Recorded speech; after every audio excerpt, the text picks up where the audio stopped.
Market action from earnings thus far is things aren't that bad, but they aren't good either. So you think the market's prepared for another rate hike even after May if the banks don't slow down the economy enough?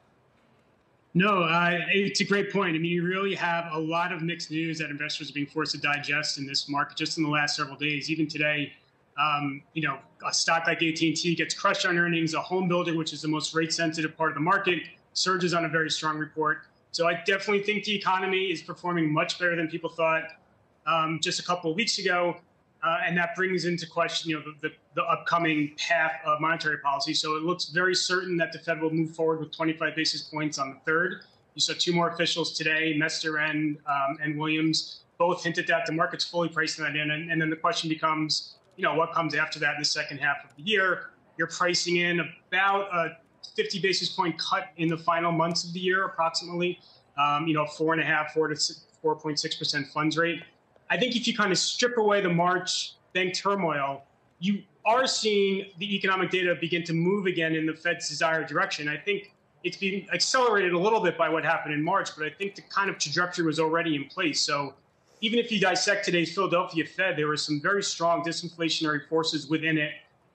And you are seeing the labor market start to deteriorate further on the margin, too. It's not collapsing, but it's kind of normalizing back to back to where it was before the pandemic. So claims numbers continue to creep higher. And even a company like Manpower, which is very levered to staffing, had an underwhelming quarter today and provided soft guidance. Moving slowly in that direction, though. Like when I tell my kids it's time to practice piano, they move slowly toward the piano, Brent. And even before we get to the second half, I'm wondering about the debt ceiling situation here. We got a House Speaker trying to push the president to negotiate over it, a president who says he won't, and then a GOP whose loyalty to the Speaker's agenda looks iffy. This all plays out probably over the next 10 weeks. What probability do you assign to market chaos from this? I don't know that there's going to be market chaos, but certainly it's another thing that will impact the markets. Look, I think we're already headed to a recession, if not in one. The data has certainly gone back and forth, but contemplate that retail sales essentially are flat since October. Look at industrial production, which I believe is flat since December of 2021. Think about the jobless claims. The continuing claims are 576,000. And so I think you're pushing closer, if not already in a recession. Today's leading economic indicators, I believe down 8.8% on a 6-month annualized basis. We've never not had a recession when we're there. And so I think the next few months are going to be that time period that causes more volatility. Certainly, I don't think we're moving towards chaos, but I think we're kind of in one of those periods of time where you're going to have a volatile back and forth, which to us means that you want to invest in higher quality fixed income from an intermediate term perspective. Okay, higher quality fixed income. Brent, do you go anywhere near equities right now? Do you see opportunities, especially given the fact that so far earnings season hasn't been as bad as feared? I do. I see opportunities for people to start thinking ahead and thinking to the opposite side of what I think will be a mild recession.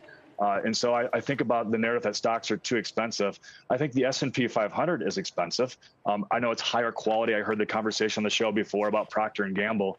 I think the reality is a mild recession will lead to something better on the opposite side. And so I start thinking again about small caps and mid caps from longer term perspective, which trade at 12, 13 times earnings that have already been marked down and will do well on the opposite side of this. So I think there's going to be good opportunities in the coming months for people to add to those. Yeah, Adam, I'm going to put the same question to you, especially because the S&P 500, it's been in such, I feel like we could play a drinking game across the days and the weeks using this term, but it's been such a trading range, a narrow trading range. I mean, what breaks it out? Or do you look elsewhere? No, I mean, that's a great question. The market has failed to kind of get above that 4,200 level, but it's also had an enormous amount of ostensibly negative news thrown at it now for the last several weeks. So I kind of just always take a step back and look at where the core macro themes are heading. On earnings, the Q1 season, it certainly has its share of issues, but I think corporate America overall is going to fare a lot better than the narrative around U.S. GDP is concerned. And I think that, coupled with the inflection point that you're going to see in inflation and monetary policy globally, will provide some relief on the multiple front.